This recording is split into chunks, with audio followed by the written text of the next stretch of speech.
What's going on, my broskiis? My name is Toadskii, back again, here to bring you guys yet another One Piece Treasure Cruise video. And today we're looking at the upcoming Kizuna clash, which is going to be up against Kuzan. Remember, this is the Kizuna clash where not only you can pick up the Super Evolution Skulls for Kuzan, but the most recently released Grand Feast Sugofest character, being the Vegapunk, he will also be able to super evolve in this event. For those of you who don't know exactly what I'm referring to this one. So you get the unit from the Grand Feast Sugofest. The skulls to super evolve him will be to super evolve him into his young baby version, of course. So you'll be able to go ahead and pick up those from the event. There will also be some discounts for some other Super Evolution Skulls as well. In this video, we're just going to be looking at the gimmicks here. So shout out to, who am I shouting out exactly in the database Discord? Kaido in the database Discord for putting up this little infographic to kind of easily understand what's going on. Remember, this is not a Super Boss Kizuna, this is just a generic 10-star difficulty one, and there's only two bosses you have to worry about. There's only a quick boss and a DEX boss, so you don't have to worry about building like multiple different teams. This one is pretty straightforward, pretty simple, but there's obviously the downsides if there's no super boss, because it is a lot more difficult to acquire Kizuna Clash tickets, meaning that you do have to take every run and run it as efficiently as possible. The most efficient way to run this is by utilizing a friend captain of Nico, Robin, and Chopper, the most recent Kizuna Clash legend. A character will give you a lot more tickets just by running it, so this is the character you want to be using as your friend captain as much as you possibly can. So the teams that I'm going to be showing you are going to be with this character in mind, so that not only you get around the gimmicks easier, but also the fact that, you know, you get more tickets, which means you can get those skulls a little bit more quicker. So without further ado, let's actually jump into this. This is the first boss versus Quick that we're going to have a look at. Predominantly, considering what Robin and Chopper are focusing on, they focus on boosting Dex, Psi, Fighter, and Cerebral. And if you have a look at these gimmicks, the characters that are boosted, we're going to be boosting the Cerebral class predominantly in this event. So let's go ahead and have a look. So stage 2, there's going to be 6 turns of Rainbow Shield and 2 turns of Hunger. Luckily for us, with Robin and Chopper, their special ability actually removes percent damage reduction by 7 turns. So because of that, we don't have to worry about the Rainbow Shield here. And they also have the Hunger potential ability right here, which means we don't have to worry about hunger at all here on stage 2. So they single-handedly, with their special and their kit, deal with everything on stage 2 for us. And then when you look at the final stage, this is with like the worst case scenario. If you get it as deep as you possibly can into this event, level 31 and above, these are the gimmicks that you should be expecting. So you actually can delay the enemy on the final stage, which is kind of key for like potentially getting more damage via a conditional boost. Weakness class Cerebral, which means that they take double damage from Cerebral characters. That is also big to note. Also, they cut your health by 70%, 8 turns of attack down. They limit your taps. You can only have 3 characters that tap. That's for 2 turns. And there is also 7 turns of damage threshold. And there is a barrier where you need to hit with 1 bomb slot in order to break that barrier. And when you kill the enemy, 250,000 damage. This is the team that I have for you guys today. So the way that this team is working is, as I mentioned, Robin and Chopper basically deal with everything on the final stage, on stage 2, should I say. So they're going to be using their special there. When we reach the final stage, though, remember that we get dealt with like a health card, and there's also tap limit and stuff, like really annoying gimmicks.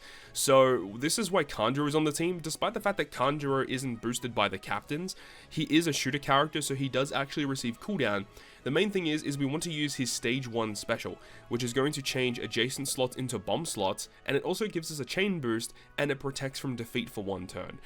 So we can actually use Shirahoshi Manchiri first. We get a full board of matching slots, so actually he'll have a matching slot, and then adjacent slots will be changed into bomb via Kanjuro. We'll get a chain boost. Sanji Pudding are really good because they have type advantage, but also they remove Threshold and Rainbow Shield completely on the final stage. They give the 2.5 conditional boost, of course, color affinity boost, and then Uta is here because Uta is just a phenomenal captain, and we can use her on stage 1, get a buff on stage 1, buff on stage 2, and a buff on stage 3, and then of course we have the Black Maria and Ulti. So as long as we have a Cerebral captain, which we do, we will get a delayed conditional boost against the opponent at 2.25 conditional boost, so that gives quite a lot of additional damage. So you see that this damage here, this is versus the quick unit. Remember that there is weakness class, so this is automatically doubled because, I mean, we have basically a full cerebral team, and also the damage from Chopper and Robin will also be basically doubled because they're boosted in this event. So yeah, this is going to do plenty of damage. I don't think this is really going to be that big of an issue at all.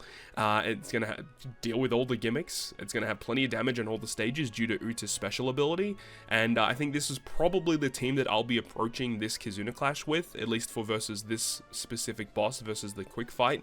Of course, finding friend captains may be an issue. I think that will be kind of annoying, but if you are able to find friend captains, then yeah, this team is not going to have any issues at all, especially like with Shirahoshi Manshiri removing that tap limit. It's definitely going to give you a lot of additional damage. Alright, let's pivot now and have a look at the second fight, which is versus DEX. A little bit annoying because if you're building a cerebral team for DEX, it means you need to run strength cerebral units, and there's not like a ton of good units that are cerebral in strength, so you are quite limited. Now, in terms of what happens here, on stage number 2, you have 6-turn attack down, 2 turns of a barrier where you need to hit 25 times to break it. And then on death, the enemy does 10% of your health as damage. And this is kind of important because when you reach the final stage, the enemy will do a check on your HP. If you have less than 99%, you get dealt these additional buffs, or debuffs should I say, where your left column is dealt with 9 turns of bind, and your, I think this is right column, is 10 turns of special bind. So this is pretty harsh. So what you want to do is you want to heal before you kill stage 2, so that when they do that health cut on you, when you reach the final stage, you will have more than 99%, which means you are not inflicted with this bind and special bind. Now, in terms of the other gimmicks, you'll always be inflicted with these. So there's going to be chain attack down. So if your chain is below 6.0, you have 90% attack down. So that's obviously a pretty big debuff, and we're going to be finding a way to remove that. So there's a full board of block slots, Rainbow Shield by 7, 6-turn threshold, and there's also going to be a slot attack down where you need to hit with type slot. If you have a type slot, a tandem slot, or a Wano slot, you have 5 turns of attack down, which is pretty harsh. So you have to find ways to deal damage without specifically using these types of slots. So the team that I'm going to be suggesting for the DEX boss, or at least the team that I'm planning on going to be using, is going to be something similar to this. So once again, we're using Chopper Robin as the friend captain. Now, in terms of dealing with what's on stage number 2, remember that there is going to be attack down and barrier. The good thing about Robin and Chopper is that their captain ability removes attack down, so you don't need to remove it because this character does it for you, but you will need to remove the barrier most likely because it's a pretty pesky barrier. 25 is like that really odd number. If it was like less than like 23, it probably would be okay, but the fact that it's 25 is a bit annoying. The way you can get through it is if you have characters with a lot of combo hits, but with the team that we have, I mean, technically we probably could just pierce it, but it's better to play it safe, right? So we're going to be using the Nami and Karina. Their special ability will, at least in Nami's form, will remove the barrier for us as well as give us an attack boost as well. So you'd probably start as Karina, and then on stage 2 you'd switch into Nami, use Nami's special ability, and then you're good to go. So you also want to use the Robin and Chopper special on stage 2 as well.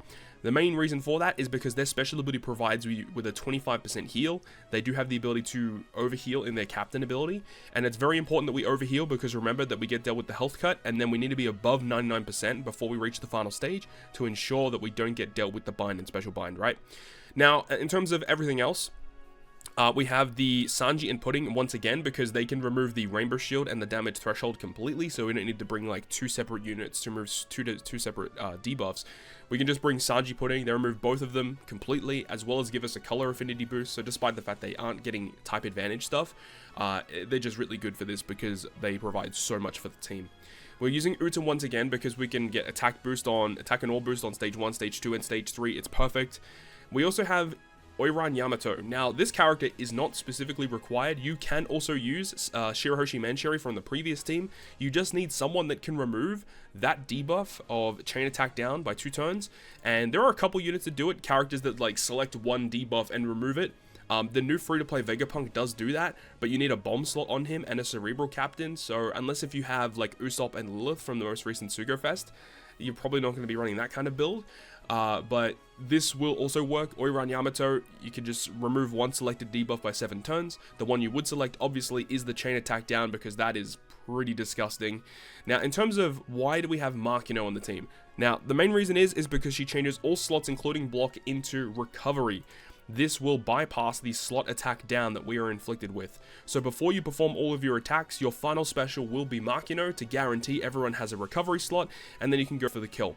Remembering once again, the enemy does have weakness class versus cerebral, so that this is double damage, and then also Robin and Chopper, they're boosted in the event, so this damage is also doubled, so they do basically 4 times damage. So this damage will be pretty decent. You could also add, I've added like a 0.5 chain addition, because you could just chuck a support on the team to give you a chain boost on the final stage. Something along those lines would work pretty well, but any other type of support like that would just to give you more damage is obviously going to work pretty well, but you basically can run whatever you want. But this type of team scenario would work pretty well, I would think, at least up until a certain point. Obviously there is going to be a certain point where the team will no longer work effectively, but this is also not accounting for cotton candies or stat supports you might put on your characters, so this damage will only go up from here. This is like your baseline level of like where you should be expecting, but of course the damage that this team will be able to provide is okay for now, at least to probably get your skulls that you need from the Kizuna Clash itself. But if you are planning to go high up in the rankings, a team like this will not suffice, okay? So you just need a team to get you through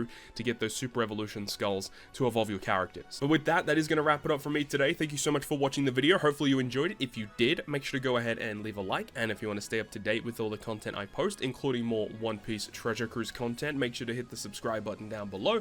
On that, guys, I will see you guys within the next video.